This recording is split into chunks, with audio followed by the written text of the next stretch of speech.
به نام خداوند بخشنده مهربان. سلام دوستان، امروز میخوام بدونیم کدوم حرفا در کنار هم صدای حرف ش را میده.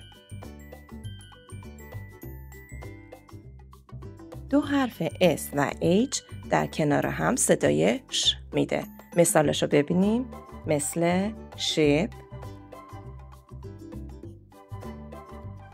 fish، SH صدای ش میده.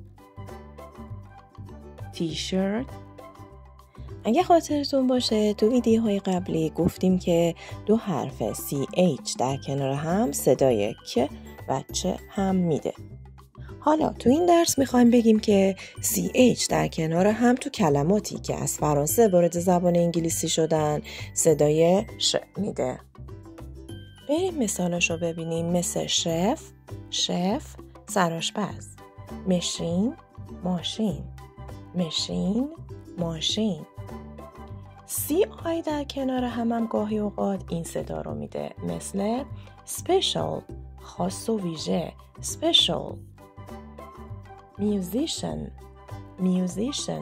CI این صدا رو میده اینجا، موسیقیدان. و گاهی هم دو حرف TI در کنار هم این صدا رو میده. مثل national، ملی. option TI صدای ش میده اینجا، یعنی انتخاب. اس هم گاهی اوقات به تنهایی صدای ش میده. مثل sugar. و کلمه بعدی sure به معنای مطمئن. و دو حرف SI هم صدای ش میده. مثل pension، مستمری بگیر. pension.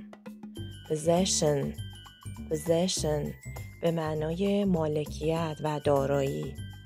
خب دوستان خوبم، اگه مثال بیشتری با هر صدا داری و میشناسی کلمات بیشتری میدونی، بهتره که اینجا تو کامنت ها تایپ کنی تا هم دوستات ببینن و از مثالهای مختلفی که استفاده میکنین یادگیری بهتری اتفاق بیفته.